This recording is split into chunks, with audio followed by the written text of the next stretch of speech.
I'd never smoked a full cigarette in my life. And then because my grandmother passed from cancer, from smoking. And when that boat sunk and I was on the pier, there was like a moment where the flag was the last bit of the boat, was like dipping into the water. and there was a guy, like the guy next to me was our security manager. So he was the second last person off the boat, and I was the last. The captain was in the first 20 people who left the boat. He just fucked off. He was like, he fucked off. And so in that moment, yeah, like I just like tapped him. I'm like, give me a cigarette, man. Like,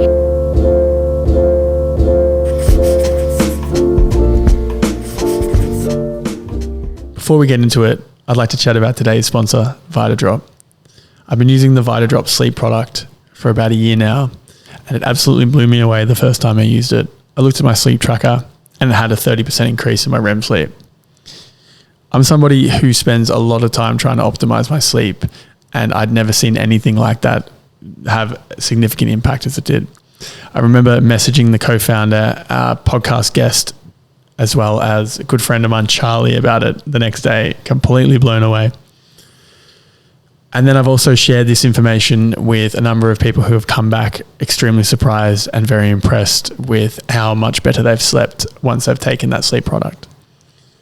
So they have 4 different products for 4 different day-to-day experiences. One of them being sleep, the next one being hydration, the third one being focus, and the fourth one being a collagen supplement.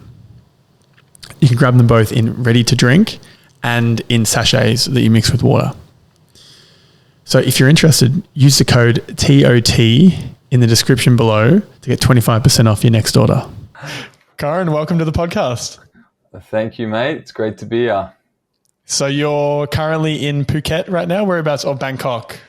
I'm in Bangkok. Yeah. Bangkok City, just in the Tonglo area, for those who know the city. Mm-hmm. And you are an Australian that moved over to Thailand to create an event and hospitality empire that we crossed paths on. When was it? Last year? After one of your events, and we stayed connected, and I've watched the work you've done, and I'm really impressed. And yeah, it was really nice. It's really nice to have you here to be able to chat more about your history, your stories, and where you're going from here. And hopefully some listeners can get some insights into how to up and move to the other side of the globe and make something of themselves. So if you could give an elevator pitch of who you are, what you do, and how you're contributing to the world, what is that? Yeah. So my passion is entertainment, and specifically music events. My background is that I started doing events in Thailand in 2011, and I've grown an event company here we're doing 100,000 guests, or we've done 100,000 guests since then. And my event company is called Kolour. So we're Thailand's leading house and techno brand. And our mission is to do 1 million guests by 2023. It's a big jump. It's a big jump. 2023 is last year. Oh, sorry, shit. I ruined the elevator pitch. The deal. No deal. 2033? 2030. Okay. 2030, yeah. Okay. So 6 years. Yeah. Yeah, like I really believe in creating those magic moments on the dance floor for people. That always inspired me, and that's what my vision is, to create those memories for people around the world. Yeah, brilliant. And so how did you get to the point where you're in Thailand and you wanted to start running parties? So I moved here it's been a while now, in 2000, towards the end of 2009. And I moved here to work in the family business, which was doing forestry investments. Mm-hmm. And I worked in marketing and branding, and I loved throwing house parties, and I loved DJing. And I started getting into the community here, and I started to host my own house parties. And then that led to wanting to step it up, because there's only so far you can go when you're inviting people over and doing a barbecue, and there's only so much the neighbors can take as well. Yeah.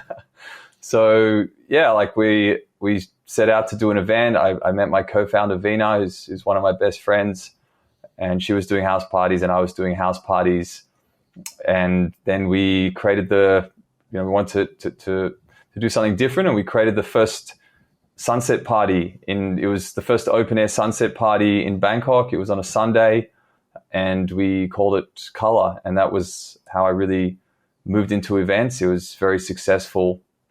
It grew from a small riverside party there was around 200 friends. And then in 2015, we went to launch our own festival. And around that time is when I left the family business and I moved full time into the company. And I've been doing that ever since, and just playing the long game, like slow and steady growth every year. That's how I moved into events. Outside of COVID year, of course, and Outside slow and steady COVID. growth, and then a fucking cliff. It's like this, and then bang. Actually, if you look at our attendance chart, it's exactly like that. What do you think the importance of in-person events are for like connection and culture of a region and people in general? Yeah, I mean, events really like shaped my character, and I believe that it has the power to create communities. It has the power to it can like change you as a person, right? Like the way you dress, who you hang out with, and like the music that you listen to, the way you dance, all of this is inspired by those moments of coming together. And each different community, you can see people and you can see like where they're from and who they hang out with based on where they go and what they wear. And that's all created through the power of these events. So I think it's something that can really have a strong impact on the culture, and it continues to. Music is very powerful, and events is like the platform to experience it best, right? Like you can get inspired listening to music at home, but when you're in a group and you're connecting with people, this is where it really has an impact. Yeah, and have you noticed people? I mean, I've noticed it personally, but what's your thoughts around people moving more and more digitally and kind of becoming isolated, and our role running events and bringing people together? And have you noticed a shift in the way people interact in the world over the last 5 years, especially potentially after COVID? Well, definitely through a big thing that I've seen in the events is just how it went from being incredibly out of taste and almost unacceptable to be filming on your phone in the event, when now even when we're looking for photos of the best moment, it's we will even notice this is when all the phones and the hands are up, you can see that's a modern society's view on a really great high energy moment. You just see all the phones in the air, and it's I noticed even recently that it's just become normal for us in our videos. So it's you're there and you're experiencing it, but you're capturing the moment through your phone so you can relive it later and share it with other people. So it's created a bit of a different dynamic in that sense. But I also believe that, that energy, there's just there's such a unique energy that you get when you put people together. It's the highest level of connection we can experience is dance in a group. I remember a long time ago, I watched this video about one of these famous boy band moguls who put a boy band together. I don't know his name, but then there's a segment where he's getting them to increase their energy, right? And he starts off with all right, guys, come on, let's get pumped up, and then they start they start high-fiving, and then he's more, and they start yelling, and then he's more. And then he keeps pushing the energy up, and then at the final level, they all just break out and start dancing together. That's as far as it can go, that's what bringing people together does. So I believe that can't be replicated, that feeling, through the advancement of technology, but it will take the technology will have a place in it. You know, the technology will be able to share that or have that moment. I mean, look, it really just depends how far the technology goes, right? Like it just like how much of the feeling can you experience through through a digital device. I guess I'm thinking about like in the future, like the bigger question, something that's on my mind, of course, is like, can this be taken into a simulator, and can people still have that level of experience and enjoyment? Can that be replicated? And that's going to depend on how good the technology can get. You know, anything is possible. But I think we're wired as humans to experience that together.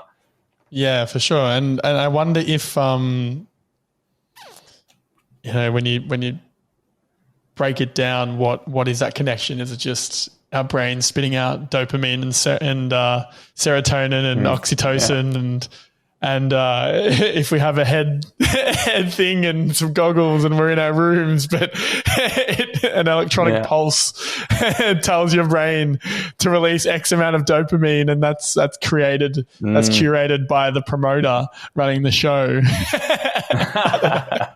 Looks like you just figured it out, man. I might have just figured it out. Instead of a CO2 jet, there's a dopamine button. Like this is it.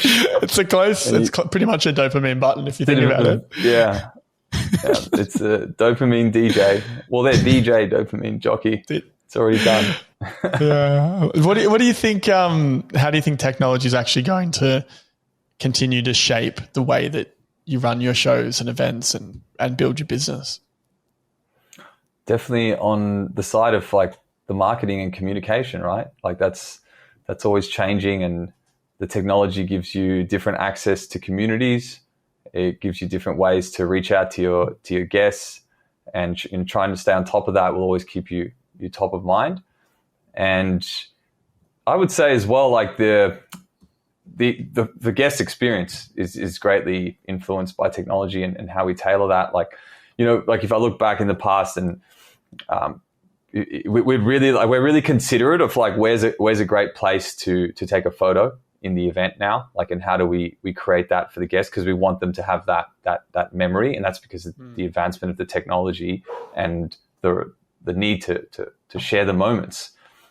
So how we arrange the event, how we organize the event is going to be based on the technology, and then also the advancements in production, the show, what you can do, the lighting, the design.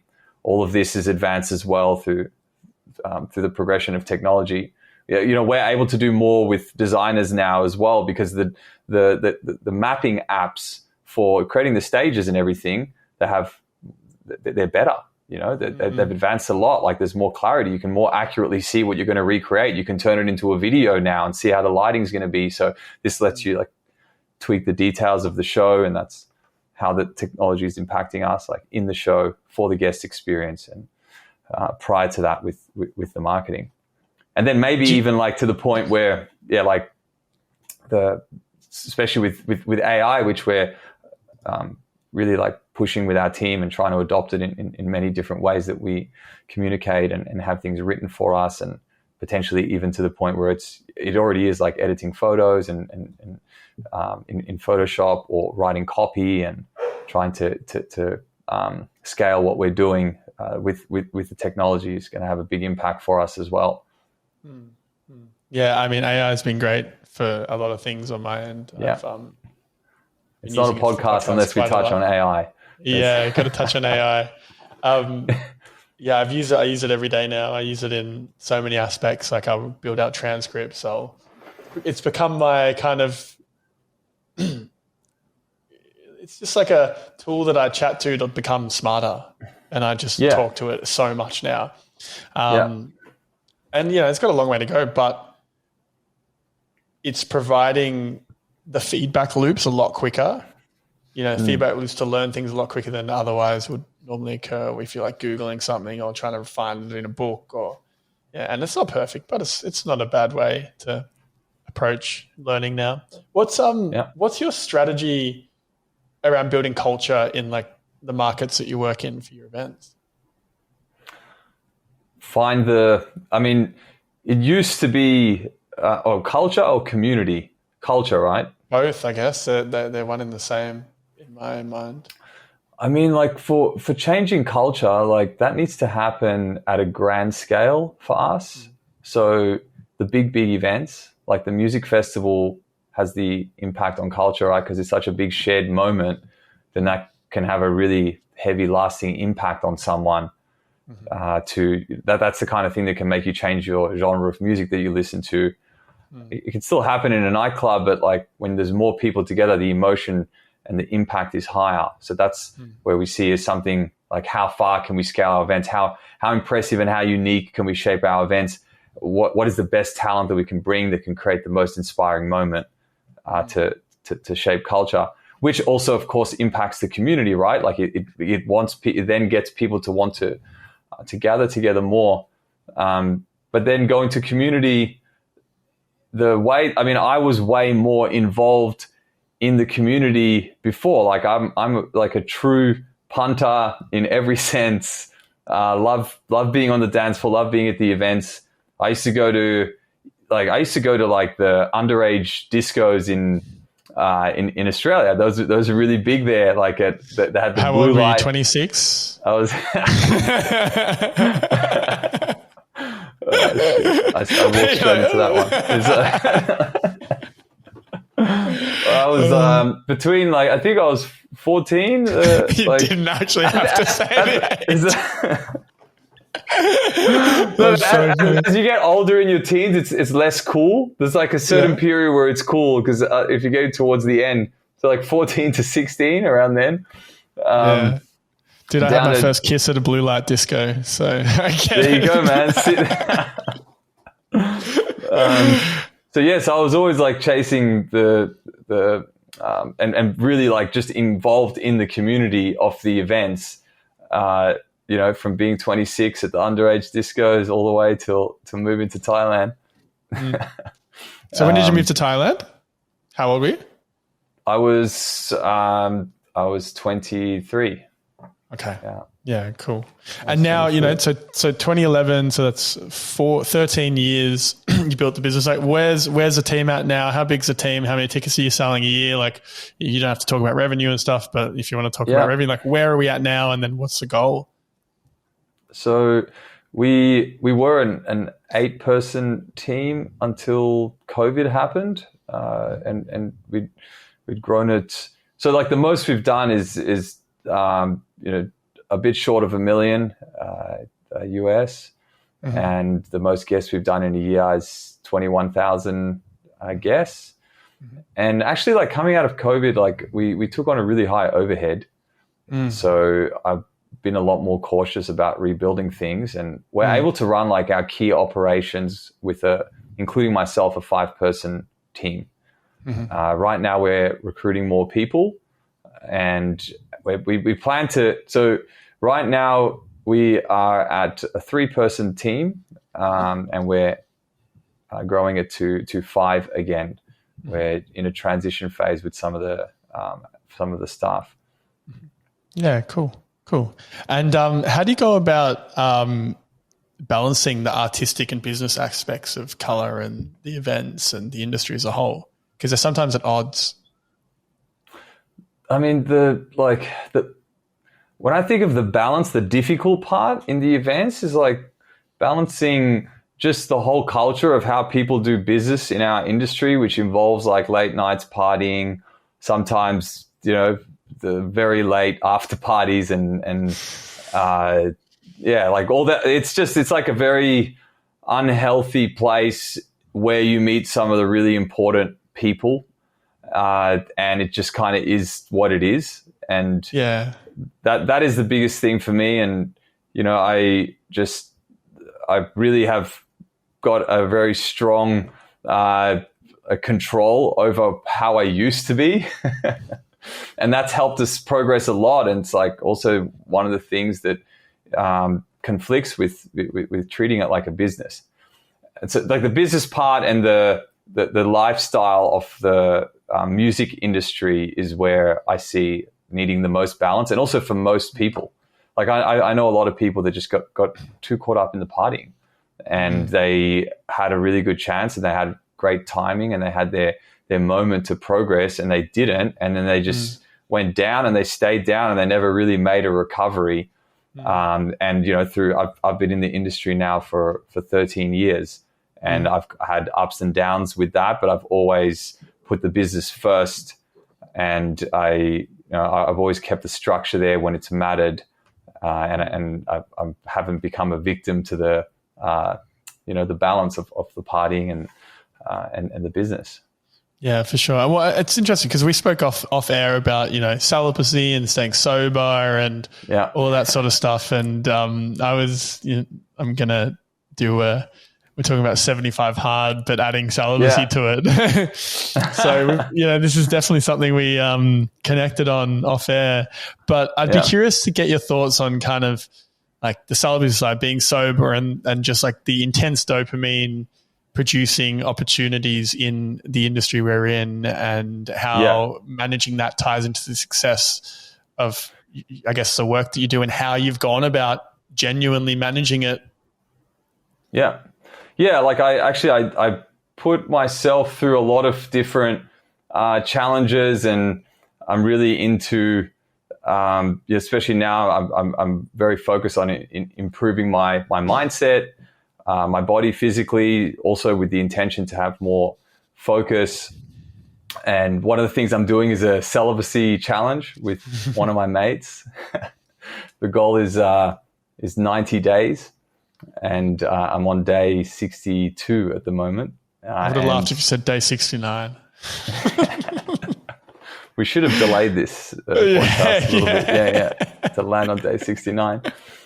So I mean, the idea behind that is to increase my focus, kind of reset like a little bit as well. It's good timing for me, and I also like doing this stuff with a friend. I've done an eat completely clean challenge as well, and I've done fitness challenges. I've also competed and done events and races and stuff like this, and I was also doing a running challenge. Like I'm always trying to do something that, mentally and physically puts me through a hardship, so that I can become stronger as a person and set my standards higher.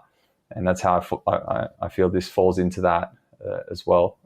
I want to do the 75 hard as well. That's a good one. Maybe we'll start at the same time. We'll talk about it. Yeah. Start of May. I hadn't looked into it until you told me. I'd heard of it, and then you told me you were doing it. So I searched it on YouTube, and it is hard. That's I got hard. 6 days in, and I the moment I did anything social, it just went out the window. Yeah.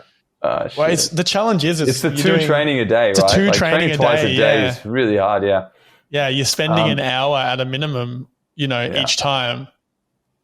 So you got to be fucking quick. Yeah. Yeah, and one of them being outdoors as well. I've done one of the hardest ones I did was this was really hard, is the water fast. Oh, yeah. How long? Yeah, you just drink. The most I did was 7 days. Ooh. And you go through like just these moments where your body is telling you you're going to die, like if you don't eat. Like you wake up sweating, and then you have, because you go into ketosis, which is where your brain is being fueled by fat, and you have this real clean, it's like clean energy, right? Like you're doing away with your body's like cannibalizing the energy from areas where it's becoming efficient, right? So during that phase, you have this real clarity of thought. And I had the most productive, like the single most productive business day I've ever had in my life was during the water fast. And then I had like 3 of the shittest days of my life, juggled in with that. How many days in was a productive day? It was day 3. Day 3 was like, whoa. Yeah. Day 3 was so maybe amazing. do a 4-day fast? You could probably, it depends, because I've done it now. I've done it twice. No, I've done it 3 times. Once when I was on holiday, and that was really hard. But I haven't gotten to that level as the long fast where I had that clarity. at that level, but I've gotten back to having very good focus, maybe 70% of that particular day. So that was part of the incentive to do that. And also the same guy that I was doing that I'm doing the Celibacy challenge was also doing the water fast. He's also an instigator of a lot of these things. Yeah. I was chatting to a guy. So I did a podcast with a guy called Lucas Aon. His Instagram's Ergogenic Health. Really, really solid biohacker, like followed by Huberman and Ben Greenfield and a bunch of heavy hitters. Anyway, we go out for dinner and he brings his friend who's a neuroscientist, and we are talking about the most rogue shit I've ever heard. And one of them, we got onto fasting, and he's like, "There's 3 ways to fast. There's dry fasts, there's water fast, and then there's urine fast." He said urine fast. What's Oh man, literally I've heard of these guys who drink the urine as well. Yeah, that's next level. That's wild. What is a urine fast now? You can't just throw that out I don't there. know too much about it, but basically after 3 days or so, all you're drinking is your own urine. And the idea is that once it's clear and clean and you've detoxed, there's nothing wrong with it, because it's whatever you've put in your body is coming through. So that happens. It becomes clear at a certain point. It becomes clean. Well, not like clear, but like color clear, but clean. Yeah. Because it's just an excrete. So that's the idea. And it's a thing. There's PubMed articles on it, and we were joking about it, but he was dead serious. Can you add ice to it? I don't know. You do, I guess. Add a lemon to it. Oh God, we digress. It's funny that you say what you say about celibacy and staying sober and the impact it has on your ability to be in this industry. Because when I began running events and DJing and all that sort of stuff, I spoke to a guy that was maybe 10 years older than me at the time, and he'd been around the traps a while. And I remember he pulled me aside very early on in this journey and said to me, "Adam, you can make a lot of money in the music industry as long as you don't waste all your money on drugs and alcohol." And it just, for some reason, etched into my brain. And I've never been a massive drinker. It's great advice. And it hit. And I've seen it because just like you. Yeah. When it's a fine line though, right? When you're in an industry where it's very social and it's all about who you know and the networks, but then you kind of have to be a part of the conversations and be in those moments with people, but also there's the longevity of it and just your life health that you need to balance. It's a very fine line. Yeah. Have you seen that movie Get Him to the Greek, where vaguely P. Diddy and Joan, it's with Russell, what's his name? Russell Brand, is it? And it's about getting him to this concert, and they have this night where that's right, Jonah Hill and P. Diddy have to out fuck this guy by getting more high than him and partying and that's their strategy, and they talk about that. Is that the mirror? Sorry, is that the day there's a wall? When he touches the fluffy wall, yeah. And Jonah Hill, he almost loses his mind on that night and all this stuff, and they're trying to to outdo these guys in the party. And I have thought of the version to outfuck these guys is to do that while sober. That's my goal, is to get my body and my mind to the level where I can be out with these guys, and it's 10 a.m. and I'm still there with my soda, and the party's still going. And I think to be exceptional, you need to be the exception. And in this industry, you can still do that, and you can still, especially if you have the experience and you understand it a bit, at least anyway, have the fun, have the parties and do all that so you understand it. But that doesn't need to be your identity. And that also will not get you, I think, I look at some people that are really at the very top, and they're not hanging out after the show. They're going back home and they're getting ready for work the next day.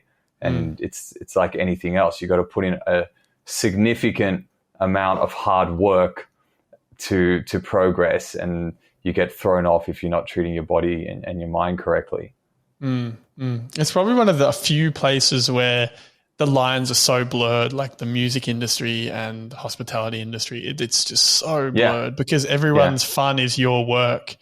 So you can get lost in the sauce so easily. And you kind of need to understand the sauce a little bit to be good at your job. Exactly. It's a fucking strange one.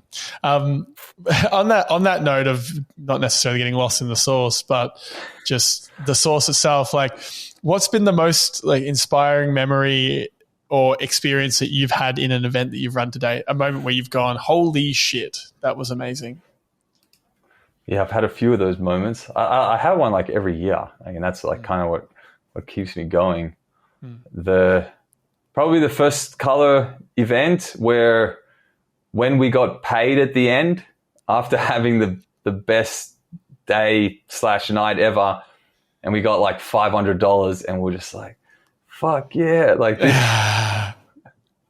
like we made it, we got paid, and it was a sick party. Like just the whole idea of that formula rewarding us was just something I'd never imagined. And it was like that event was where I decided that this was my passion in life, was during that event. So that was really important for me. And then another one would be when we booked Sven Väth. We booked Sven Väth, and you know, at the time he was like probably a top 5 global booking. He hasn't held his position like he was back when we booked him.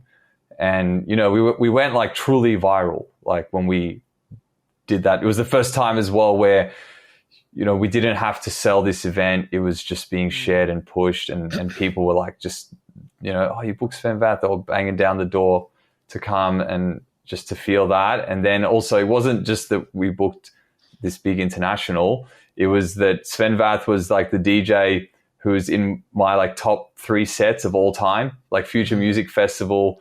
He was in like 2007, they booked Sven Väth, and he played this all vinyl set, and I'd never seen anything like it. I'd never like heard that style of techno that he was playing as well. And I ran into the crowd alone. Like I was just there like raving and losing it to this new music that I had never heard. And I went and bought decks after that. I bought vinyl. I didn't know how to play. I was like, I need to recreate this moment. I started listening to techno. I wasn't listening to techno, like all of that from that set. And then getting to book him. And, you know, I told him the story when I met him in the green room, and we shook hands and we got a photo, and like, it was a really like surreal moment. It was like a full circle moment for me, because I'd started just doing parties at my house with my mates, and then I booked the DJ that inspired me to DJ, which led to me doing events. So that was a really big moment. I love that. And did the event actually profit? That event profited, yeah. Hey, yeah. That's even better. Yeah.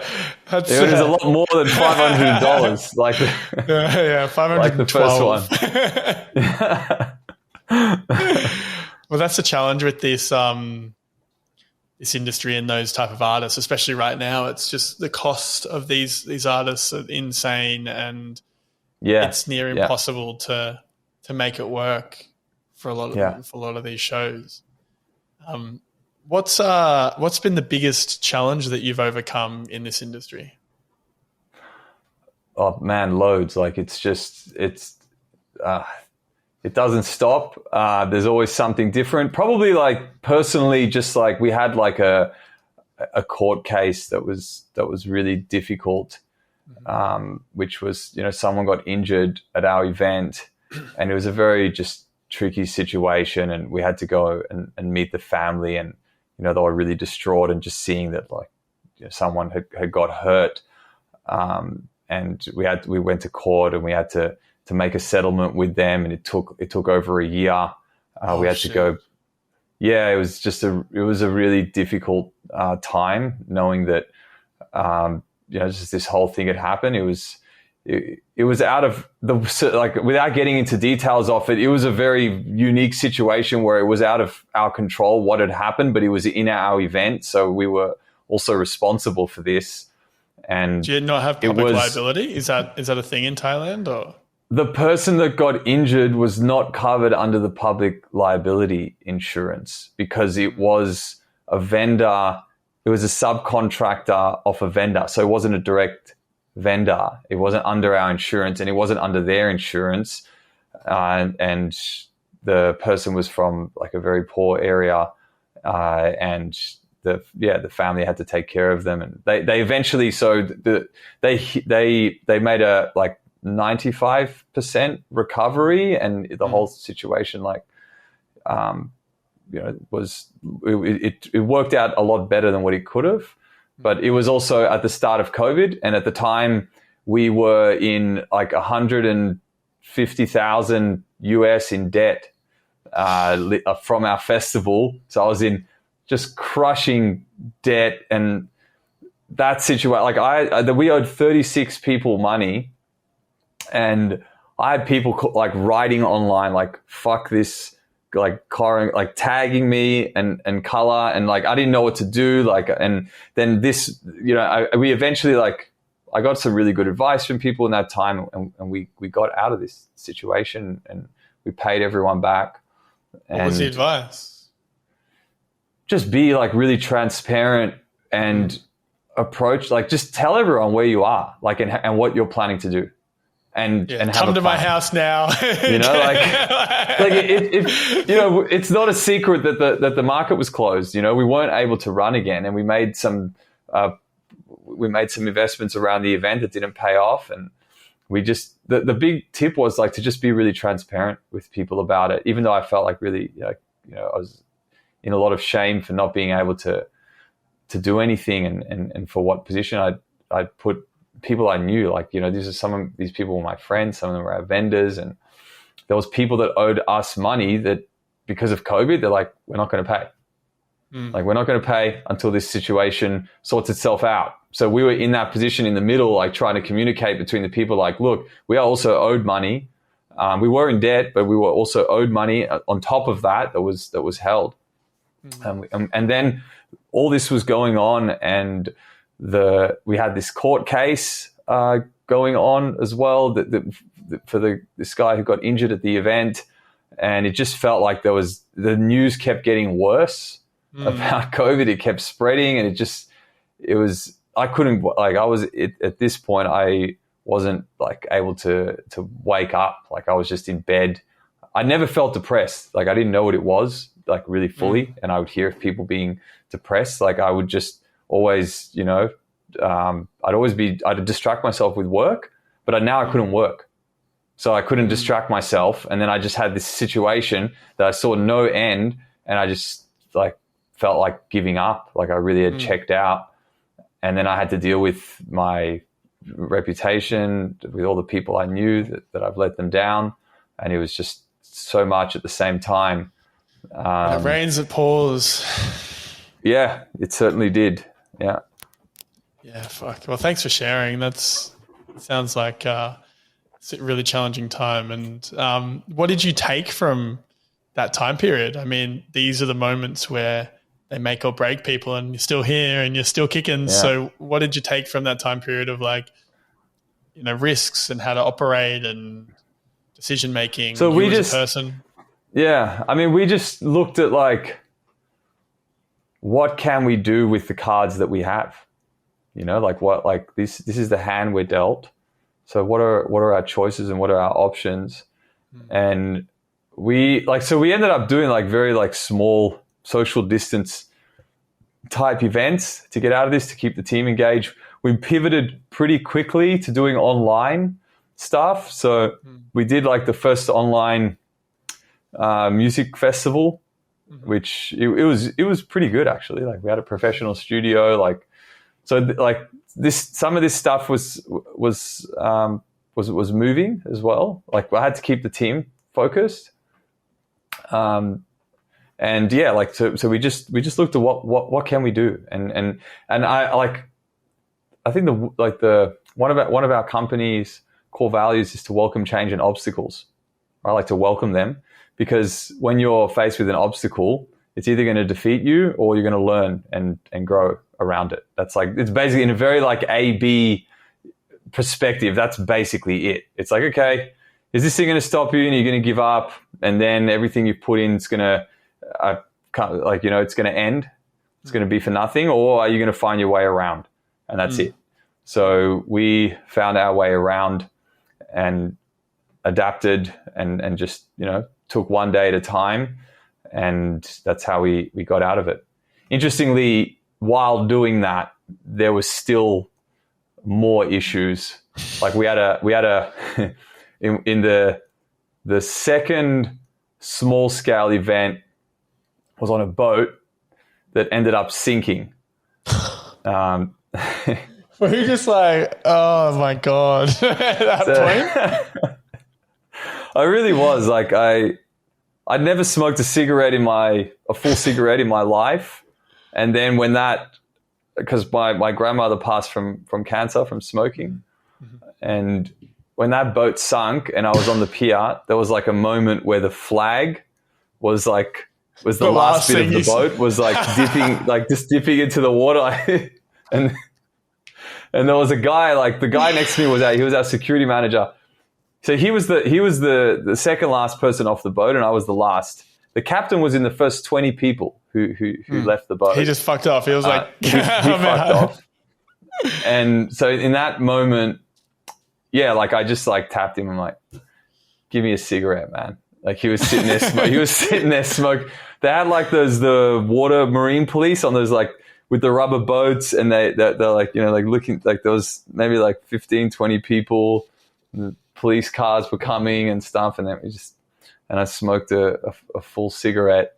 So that was how I got out of that one, thanks to nicotine.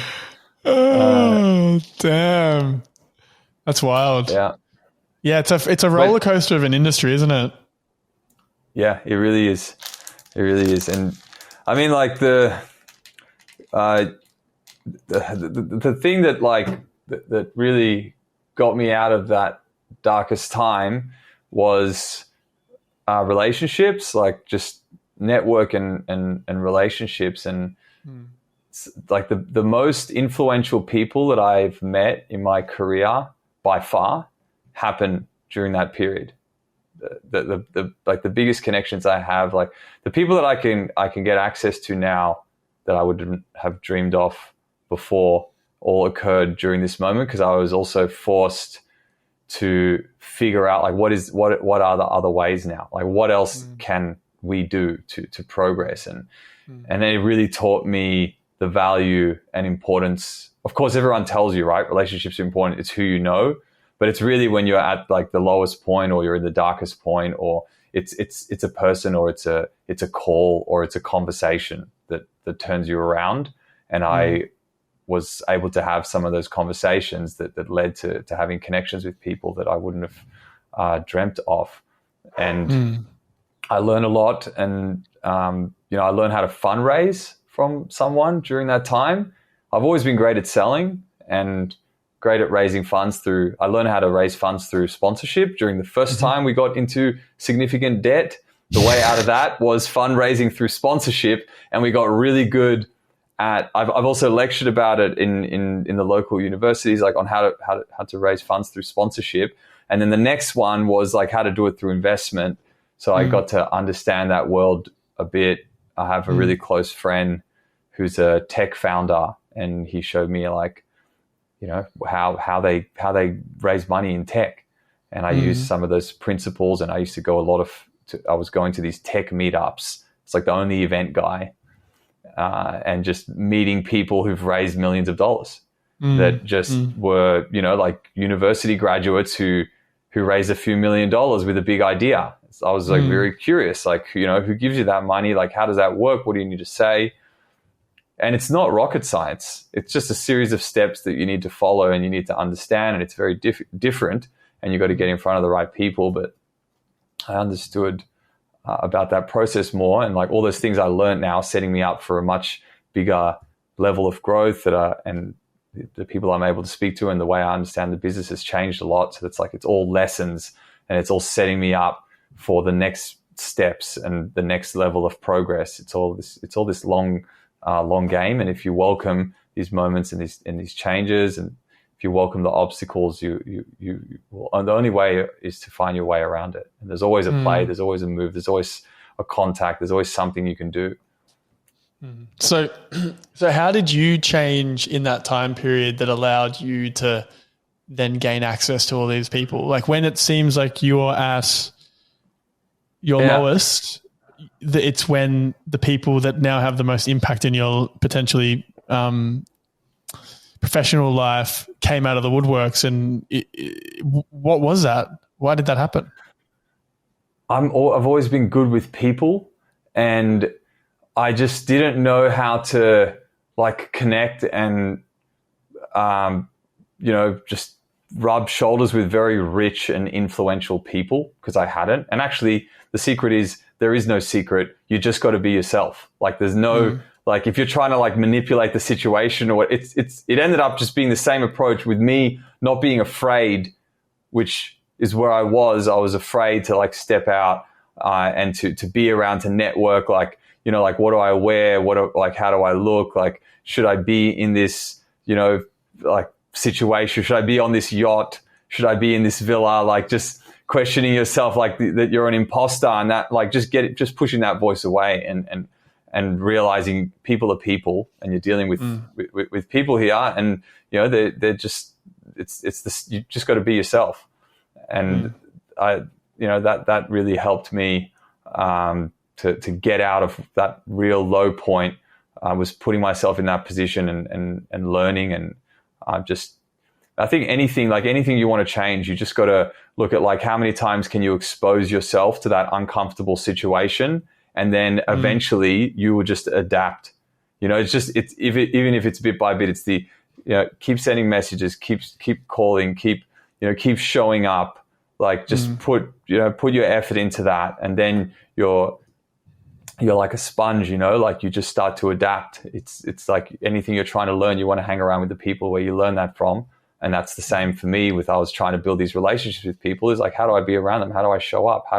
Who do they know that I can get closer with? Like, and that's how it happened. So how important would you say reputation is for this industry and in general, and what can somebody do to build their reputation as they're developing? I think that the best way to build your reputation is you need to be just pushing forward consistently and achieving. And it happens through, it's just like stacking success on success. So you have social proof. That is the reputation, right? And then as you're stacking those successes, how you're treating everyone around you and your principles, they all get reflected. So if you have a really poor base, if you have bad principles, then your reputation eventually is going to catch up with you, because you're going to be building something on a weak base. It's like if you build, when you're building any building, you have to start with the structure on the ground. You need a solid foundation, and then you build upwards. You can't put a house on top of sand, because it's going to sway and it's going to fall apart. And so stacking wins, getting social proof over time, being the person like, to be able to say I've done 100,000 guests since 2011, like that's just that one line is just because I've stayed consistent throughout all the years, and being able to say that then helps me with my reputation. And then it hasn't been smooth sailing all the way, of course. Like I'm not perfect with everyone in the industry. There's been some moments where I've also learned, and I've had to change my approach, but as long as you're willing to change and continue growing, you can grow your reputation by stacking wins, being consistent over time, having good principles. And how do you go about developing your principles? Because it tends to be from my experience personally, who I was when I first started running events is very different to who I am now, and it's you make decisions early on that kind of impact you down the line, and it's like you're a different person. But it's very challenging. This is something that I think about a lot of who do I want to be and how do I portray that. So from your experience, how have you gone about, developing those principles and morphing them over time and like working on, maintaining and growing and fixing relationships as they've, ebbed and flowed? Just always be open, like just always look at myself like a student and be willing to learn, not feeling like I've ticked something off ever. Like there's always something new to learn. And I think just also, I read a lot. I listen to a lot of podcasts. I like to follow different business leaders who are inspiring, and I just try and absorb that information as much as possible so that it gets ingrained. And I don't watch TV at night. I haven't watched TV in a very long time. At one point, I had no TV, but my new place comes with the TV. So yeah, I don't have a TV, and it doesn't sit well when you have a girlfriend though to have no TV. It's just read to her. Yeah. I used to do that. We went, just try and, try and hang around with the people who you admire as well, whose principles you admire, because it gets passed down and it gets absorbed. And then if you can't hang out with them, just read their books or listen to their podcasts and search for it. And also try and understand yourself. This has been a really big one, is to write down who your character is and what the things you are that you want to change about your character. You can't fix something unless you know, and you need to sit and just force your mind to reflect. There's great tools or methodologies if you're looking for something like this. There's a lot of people that you can follow or podcasts or everyone has their kind of own strategy, but it's usually you got to understand yourself first if you want to understand your principles. Then you got to look at what do you need to change. Then you need to have a goal or to have a vision of what that is, and then what you're working towards. Otherwise, you won't be conscious of it. The other thing is to I did this exercise that I got from Sam Ovens many years ago, where it's you send an email out to all the people that you're closest with and you ask them for just very honest feedback about yourself. What am I not good at? Has there been something that I need to learn that you think can benefit me? Have I disappointed you in any way? But you got to write, he has a template that's written in a way that makes them feel. It's by Sam Ovens. It's on his course, the Consulting Accelerator, and I think you can I bought the course. You can you can find it online. I don't know this specific part. Maybe just send me the logins for the course. There you go. I didn't want to say that, but there's ways to find that course. It's pricey. I don't know what it's selling for now. I bought it a really long time ago, and.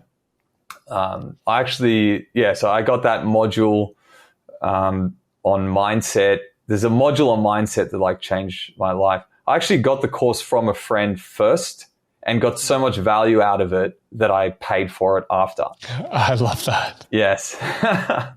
So he was someone that really changed how I viewed business and my principles. And he has this mindset. It's this course about starting your own consulting company, but there's a 2-week section it's a 4 to 6 week course, and there's a 2-week section that's about learning about yourself and your mindset and creating your principles, and you end up with this. It's a manual about yourself, and it's called the Alchemy of Self. And you write down who you are, and you write down your vision of the future of yourself, and then you write down all the different areas that you're going to improve, and then it finishes with these incantations about yourself. And I am that really, exactly. I'm a fantastic salesperson. I can walk into any meeting and crush it. Is that your incantation or is that a fact? These are part of my incantations. Yeah. Also facts. Facts, also facts. So and this just kind of gets ingrained over time. But the thing is this, right? Like there are so many different ways to do this, and they're all successful. Like if you stick with one, I used to get into this frame where like I'm trying to learn from too many different sources at the same time, and actually like. Because we're just thrown this abundance of good information. Because there's a lot of this is the problem, is it's all good information that you're getting, right? But everyone has a different strategy, and it's like you just got to stick with something and make it work. And then that has had a really profound impact on my principles and learning these principles to get back to the original question. You make a good point there with it kind of at a point, and I'm noticing this, is it's becoming like the personal development porn is like it's not even I'm not even doing anything. I'm just it just feels great when you're listening to it. But it's like you're achieving, but you're not doing anything. You're doing shit. You're not doing shit. Yeah, like I think what's his name? The really jack guy. Alex Hormozy. Yeah, Alex Hormozy. He really nails it when he talks about just doing the work. Like there are like, overweight, unhealthy people, chain smoking cigarettes that are horrible to be around. And they're just like, they could be evil, but like they're just waking up every day and doing more work than you are. They're doing more work. And they're working on things that are important, because you can also get lost doing work that's not important, and you're not structuring things properly, and then that creates its own, mountain of issues. So in the end of the day, there's a certain amount of work that needs to get done, and if you don't do it, you're not going to move the needle forward.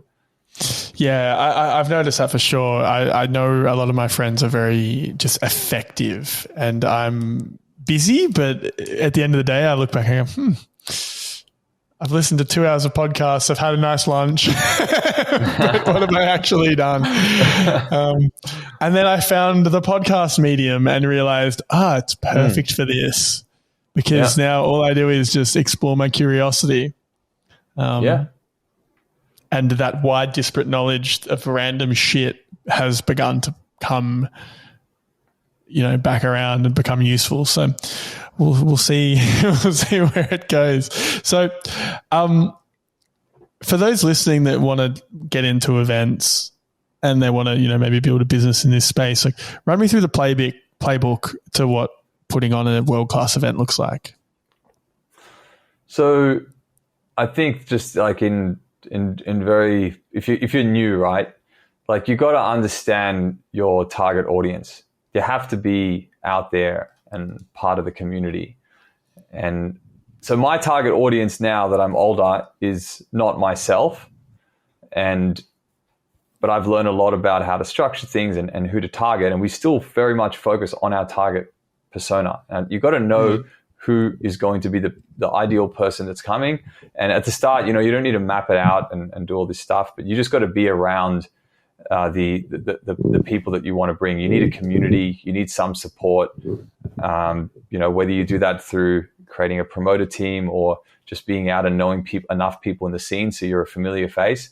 Like all the younger people that I see having a lot of success in events, it's just the same formula. Like they're out all the time, hanging out with the DJs, hanging out with the other promoters, meeting the important people in the scene. They're going and, you'll see them in their Insta stories or whatever. Like they're hanging out outside of the parties as well. They're doing dinners together. They're just involved in the scene. And then suddenly when those people start an event, they have that network already and they want to support them and they want to come to them. And then the next part is like so first you need the community. The next you need a concept that people will talk about. You need to have something that stands out. It's very straightforward. Like if it's going to be based on your market, because you could do something that's being like done and dusted in another market, and you can be the first in your market. And just by being the first in your market, it can be exciting, right? And you can do that the very expensive way, which is some which is how some people get into it. Like, for example, new promoter books Carl Cox. Like that, like if I like to think of it as just like, what is your event in one sentence?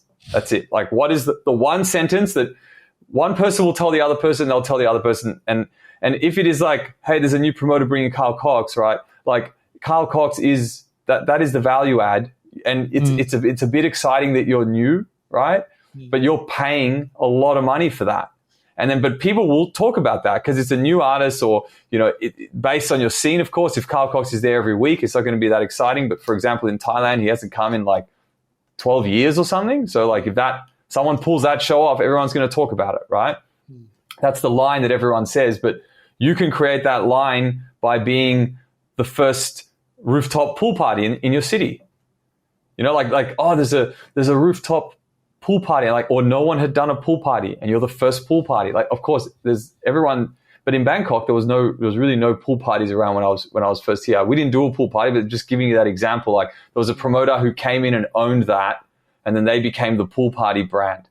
Then there's the one that's like the party on the highest rooftop in the city that no one had ever done. Bang, that line gets spread around. It's unique. If you combine a unique concept and you narrow it down to like one line of what it is, and then you have a community, then you can create something that's quite viral, and you can get that initial traction. And then after that, it's just as straightforward as like the customer has. Everything needs to be customer focused, and it's like, what is the experience someone has at your event? That's what it comes down to next. So you've got like, you need the community, you need the concept, and then how is the experience of the event? Did people have a great time? Do they want to come back? What was the vibe? Were you welcoming to everyone through your door? Like the way you create that when you have less resources is different to when you have more resources.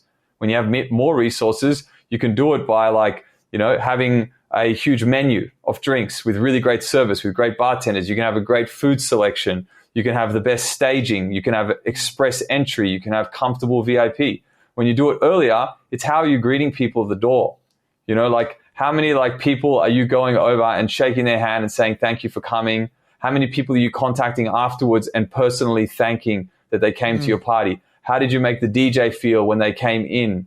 What did your invite look like? Did you make it personal? Like, did you do something unique on it that made me feel like this person cares? Like all parties, like when you're starting off, it's the values of like a good house party.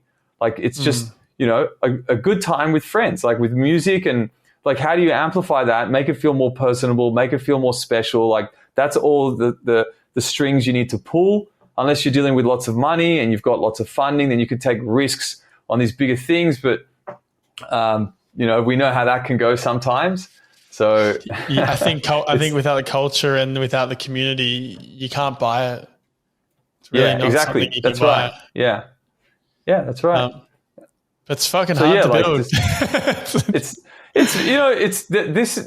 The event industry for anyone new is a horrible, it's a horrible business model. Do something else. It's like how they talk about like, a SaaS company, how it's highly scalable, and you can create systems. There's frameworks you can use. There's a lot of technology that you can utilize that's been built to support the expansion of certain businesses, right? The event industry is not like that. It's very complex. There's a lot of moving parts. Like things go out of trend and they come back, and like to run a festival with 4,000 people, you need around 300 to 400 staff. So just putting that many people together to do things is very complex and very difficult. And the staff aren't needed, and like a week after, or a few days after. Yeah, exactly. So you can't keep them on the team. Wild. They don't know your values. There's a huge amount of complexities with organizing events, and then the rewards are not high. It's not a very there's in most markets when you look around, like there's just, you can count like the top promoters on one hand. That are really at the top of the market. Like there's just a few brand names that come to mind. It's because it's extremely difficult. So you have to be and that's if you want to just And but unique. then there's definitely like there's exceptions where you can hack that I've understood only now. Like if I could go back, and there's a few hacks to that. What's an example? That can get you there. I can't mention them. They're my okay. my trades. No, I'm just joking. It's I mean, that's a fair enough answer if that's the answer. No. Like I think that the biggest thing that I would look for if I was starting something now is go to where the market already is. Just go to where it's already packed, where it's already doing well, and try and get in there and just amplify that. Phuket. Like our most successful event is in Phuket, right? And it's just growing year on year significantly because we're like the number one brand for what we do in Thailand. And also arguably Asia. There's no one just focused on house music in Asia that's getting the numbers that we do. And we are always like focused on like growing things from scratch and like growing the community. It's very slow and it's very time consuming, right? If you can go to the already best place and you have a value add, it's like a formula where there's a multiplier in between, right? So like, if they're the number one and you're adding 30-40% more, and that's your multiplier. Like you will do better than what they can do at their best. When you're at that point and you can find the right brand, and it doesn't take long to get there, right? Like you can just have a new community of 300-400 people that you're bringing to an existing venue, and then bang, you're a multiplier. You've got their existing crowd. They might have 1,000 people and you've brought 400 new people. So you've taken them to a new height. They win because they're getting new exposure to a new crowd. You don't have as much stress because even if it's not as good, the event is still going to be busy. Like I've had many, many events where we're waiting for the first person to walk through the door at the start of the night, and you're just like, you've done all the work and you're just like sitting there, or you've got your drink at the bar, the ice is melted. You're like, like what? And then they come in and then they look around and they leave. Or you go talk to them and like they can smell it in the air, I've been the person who's walked into the club where there's been nobody, and I've been there first. I'm like, oh, I'm going to go hang outside a little bit. I used to run club nights, and I've done, I've gone through just most scenarios in the scene, and yeah, like it's tough. Yeah. It is tough. Yeah, I think about this a lot, and I wonder how my life would have been if I'd just learned to code or something. Not as exciting as it would be if there's less stories, the moments that you've had. Yeah, like I mean that this is what you put everything in for, is like the reward you get is that you have experiences that no one else will have. Like, and like for me it was always my dream to do an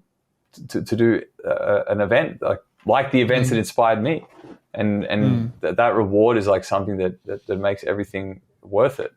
And then like what you learn about it and your ability to recreate just keeps getting better and better, and you just keep stacking wins even though you have your losses, and it works out in the end. Yeah, for sure. My dream was always when I began, was to put on a major music festival in my hometown and be able to bring the biggest acts in the world to that region. I don't know if I think that's nice. Moving on now. I didn't quite get there yet, but time will tell. We'll see where. I'll go on my little hero's journey and piss off to New York and climb some mountains, and then maybe I'll come back and do it. It's like you're immersing yourself more in the ecosystem, and this is something that changed for me now, that because you need to keep growing, right? Like you don't feel like you can't feel stagnant, and just like focusing on house music parties for me has it has a certain cap. I know we can keep growing, but like I reflect, where do I want to be in 10 years? Where do I want to be in 20 years? And this is why my passion is on entertainment. My passion is on entertainment. Like I'm focusing on the music events at the moment, but I realize that I love just all the aspects of entertainment. and running a venue, producing and creating music through a record label, managing the career of a successful artist. All these are like chips in the industry and in the ecosystem. Setting up a consulting company or helping other people grow their venues, helping other people grow their events. Like it all, like each time you're doing something different, you're becoming more well-rounded, and it makes what your primary skill set, it sharpens, like it keeps sharpening the knife, And this is why, like, I realized that Kolour is part of a long-term vision for me to have the most impact I can in my life on entertainment. And this is my focus, is to grow this as far as I can so that I can diversify into more areas of the industry.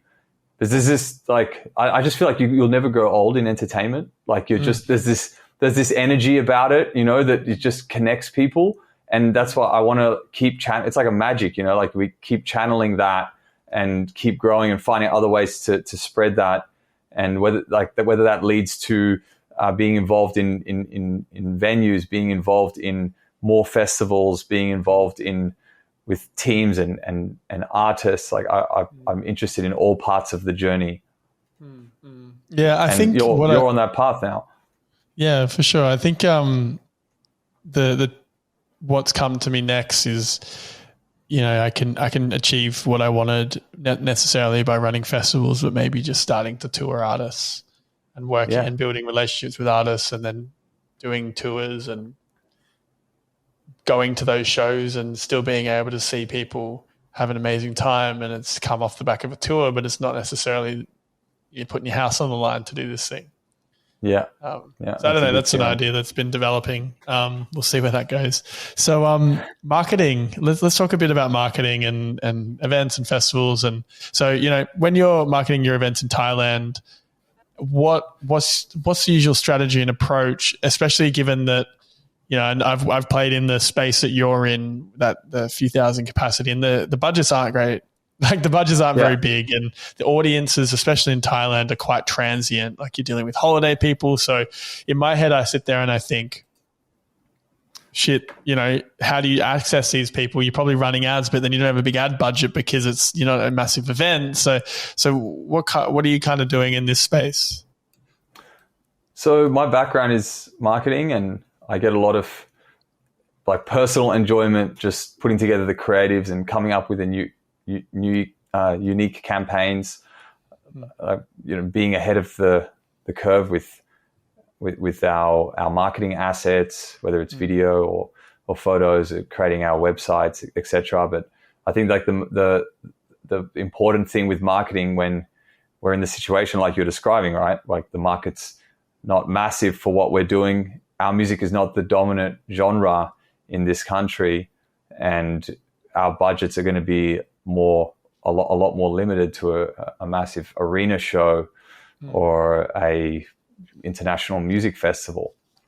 So what we do is like we focus heavily on the launch, and we try and build hype for a very refined period, which has interestingly become more and more refined as time has gone, because people's attention span is getting greatly reduced over time.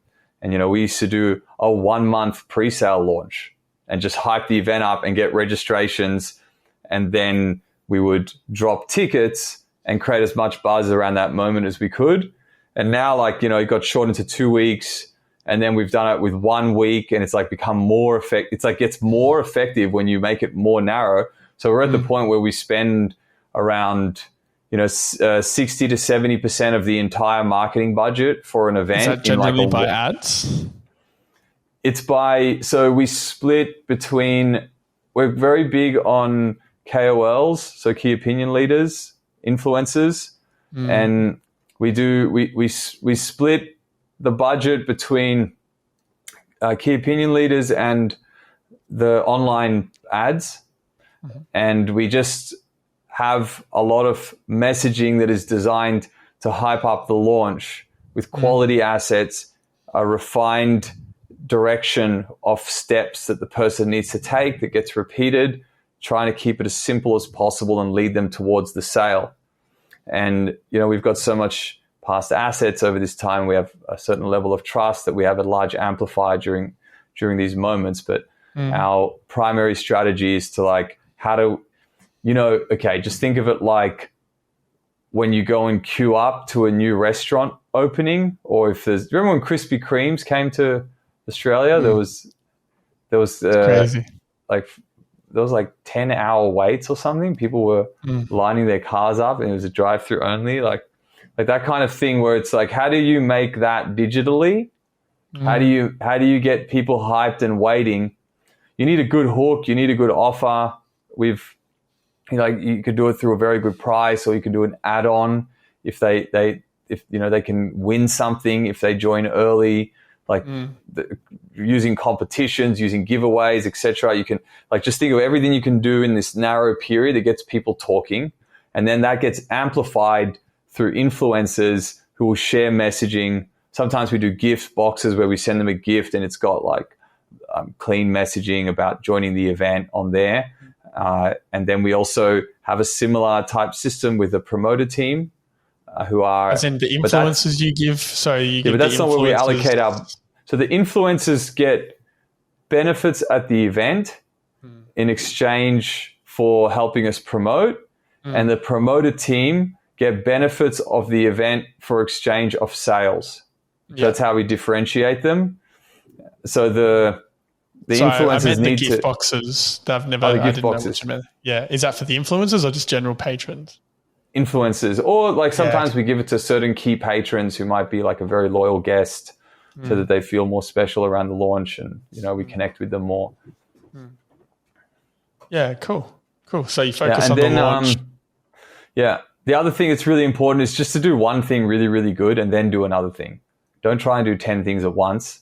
That's we had a large period where we were just trying many different things with the influencers and just looking at the data and trying to understand what works best. Same thing with our ads, same thing with our newsletter. If you're trying to tweak all of them at once, it's just very hard to stay focused and get growth and get a good result. Yeah, it's not a bad shout to just do one thing at a time and do it well. I think, where would you say your most predominant marketing channel is at the moment? Probably Instagram and Instagram ads. We do the best on Instagram. We redid our website recently. Not recently, about a year and a bit ago, and that's been really good for us because we created event templates where we can launch an event website in 48 hours by just changing photos and copy and stuff like this, so that we can have a new unique website done in-house, and we drive a lot of traffic there. So that's been quite a good tool for us. But our primary channel is probably our Instagram. So you prefer to send people to ads on a landing page on a website that has all the information than directly to a ticket link? What's your preference? When we're doing pre-sale, we send them to the landing page because we have a lot more control over the layout and quality of the information. And then once we launch tickets, we send them to a ticketing page. And then we make the landing page direct people to the ticketing page. Sure. Yeah. Have you noticed... it used to be that Facebook events used to be huge and they were the key driver. Now they're gone. They're pretty much we've noticed that massively. That was quite surreal for us because we had a very good strategy of building event attendance on Facebook, and then it just kind of died around early 2022, in that kind of springing out of COVID. No one cares. They just want to go. They want to go straight to the site or the ticketing page. That's it. They just want to cut that step out. No one's actively checking the. It's just completely died. We had that. The event page of Facebook was probably the strongest hook for us because we would use that to send people to the website. We'd use that to drop the main ticket information, and we'd use it as our notice board, and you had all this engagement, and now it really just died in the ass. It's crazy. Yeah. No, cool. Oh, thank you for sharing that. Let's dig into a little rapid fire, and I'm conscious of time, so we'll get out of your hair and let you get back to your work day, which I've taken up a big chunk of. So thank you. No worries. What's the biggest thing over the last 2 years that you've changed your mind on? Last 2 years, probably actually I've covered a bit of it, but just the way I approach relationships and the importance of relationships. That's one. And then the other is just listening to it's a bit boring, but it's just the fundamentals of business that people tell you over and over again, and just really taking it serious, understanding your numbers and getting good legal advice. Those are two things that I was just always told again and again. And I did take them serious, but not to the level that I have now. And I'm just in a position where I just through trial and error, just really understand the importance of getting good advice, and it's paid off in a really big way. And that's all been over the last 2 years. I've been a bit of a stickler when it comes to legal. I've tried to avoid it, and I think it's biting me in the ass more than it isn't these days. We don't need a contract. Yeah. Oh man. I've written I don't know how many I've written and reviewed hundreds of contracts over the time, and getting better. I used to get the legal for us used to be I used to Google the contract clauses and just put them in myself and not get them checked. So there was stuff that wasn't even following the local laws. So yeah. And that's changed now. We get our contracts are reviewed and it's done properly. And that's been a big help for us. Yeah. Yeah. What's the kindest thing anyone's ever done for you? Paid for my trip to Ibiza last year. There's a good friend of mine. His name's Jeremy. I met him at one of our events, and him and his partner Stella, we've just become really close friends. We had this unexpected best night ever, and we just connected so much over that night. And I went and stayed with them in London, and we partied in Berlin together for both of our birthdays. Are quite close. We went to the Love Parade in Berlin, and then as I was leaving to go back, Jay he offered to pay for my trip to Ibiza. They were going there to see Solomon, and he had a table there, and I booked the flight, and he covered everything else, and I stayed at a really nice place, and we just went all out. It was just one of the best. It was probably the best holiday experience of my life. Oh, I love that. And it was Jay hooked it up as one of the nicest things anyone's ever done, especially for a person who's so in the industry. It was it was really, really nice of him. You'll have to pay it forward to somebody someday. I've got to pay it forward. Yeah. Are you going? Are you saying hint here? No. You want to go to Ibiza? Man, I'm tired. I just want to go to bed. I'm tired. I'm tired hearing about that party. What advice would you give yourself from 10 years ago? Just stick with the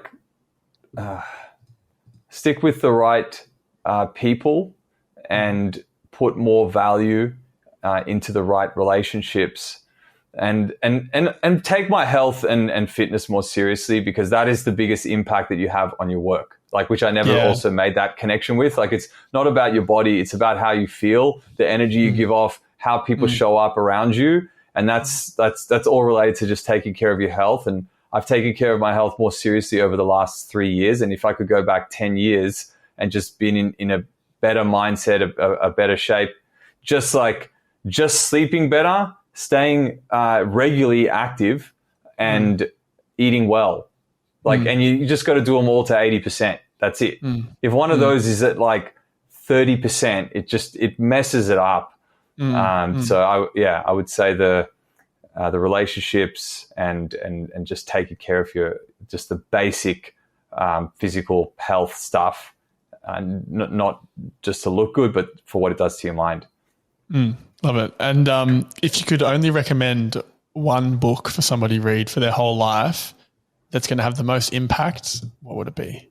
Yeah, that's a tough one. I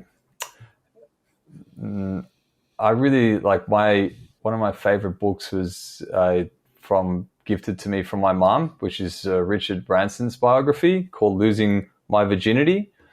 And he talks about how he grows the virgin brand, and it's just I love biographies because they just instill the principles in a real life way, and I mean through story, through like real achievements. And that book taught me so much about life, and I think it's like one of the most important business books and stories that I've ever read. So I would suggest to read that if you're on a path that involves business in your life.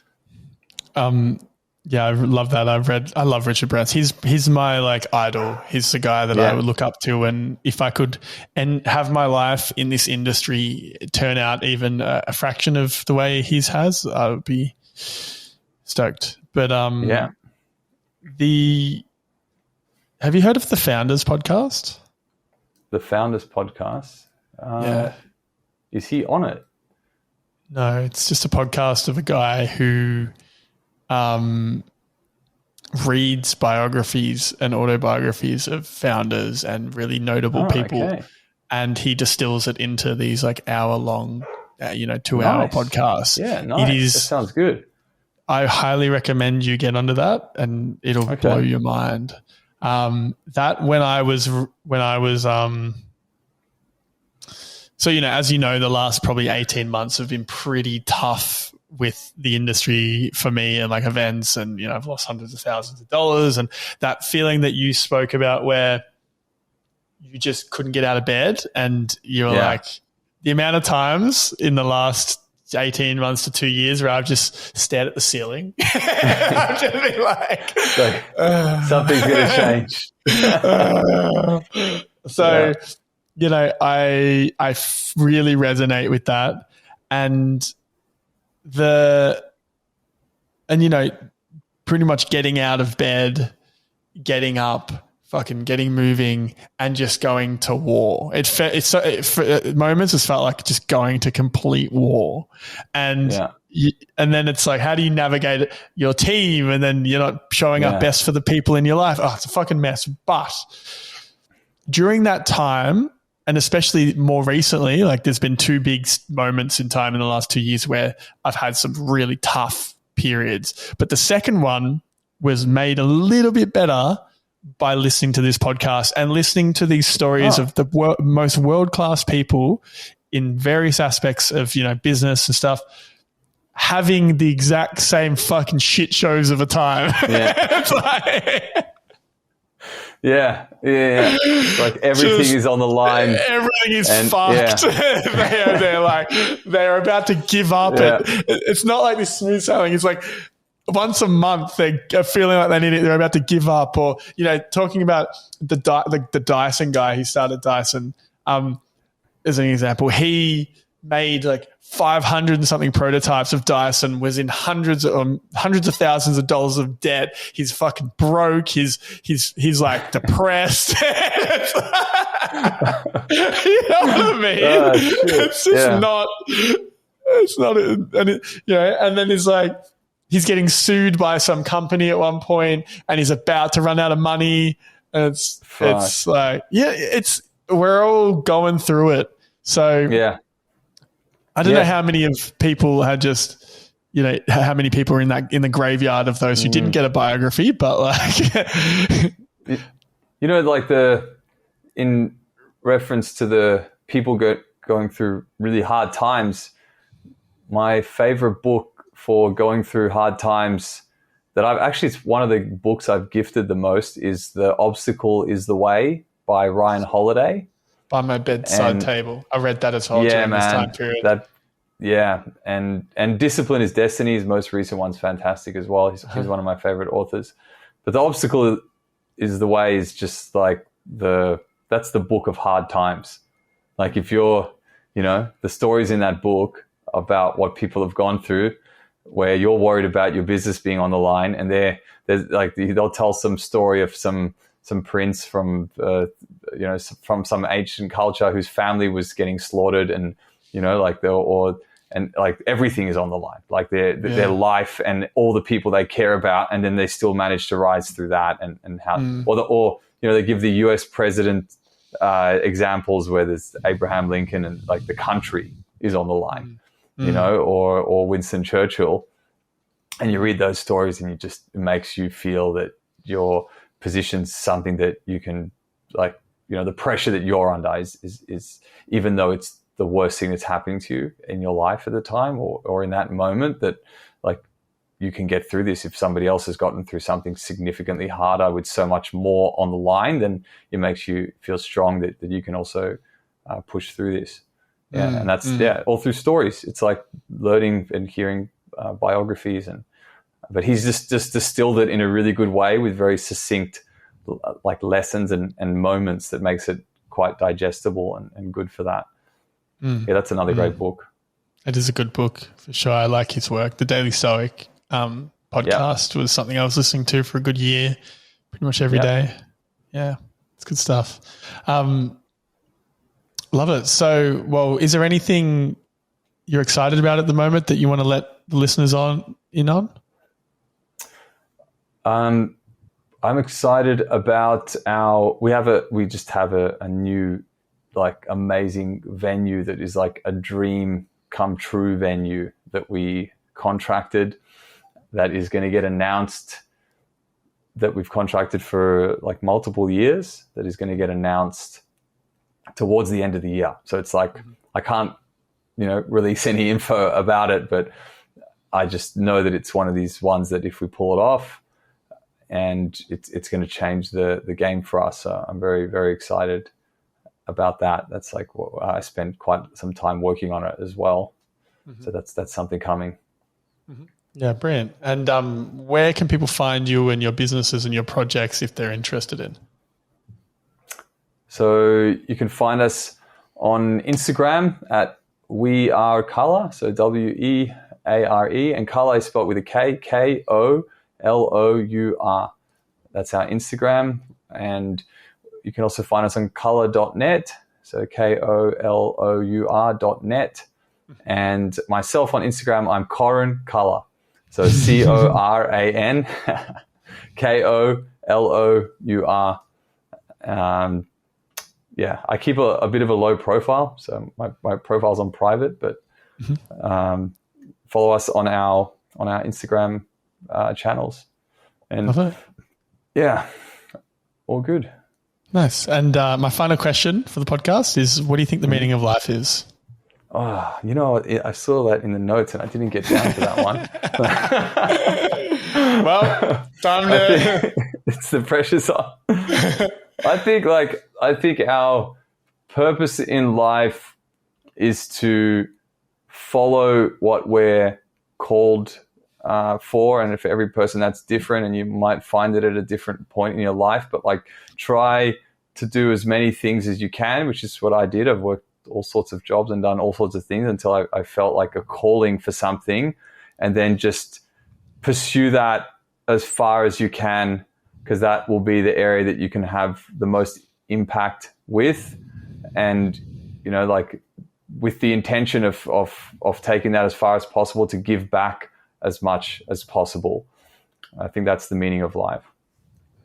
So find things that light you up so that you can contribute to the world and give it your all, and give back to the people around you. Yeah. Cool. Nice one, Coran. Thank you so much for your time. I've really loved chatting to you. I always like talking to you. You're a great guy, and you've got a lot of wisdom. So appreciate your time, appreciate your energy. For those listening, give the podcast a like, subscribe, and a rating if you have enjoyed this. It helps us a lot. Until next time. Take care, mate. Thanks, Adam.